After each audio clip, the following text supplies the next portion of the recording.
Hi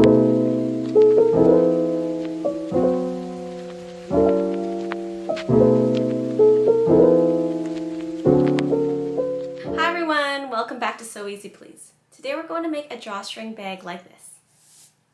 It's a simple project that is beginner friendly and can be done on the sewing machine or by hand.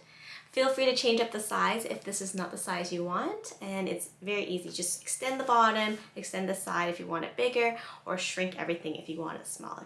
So let's go on to the video. Enjoy!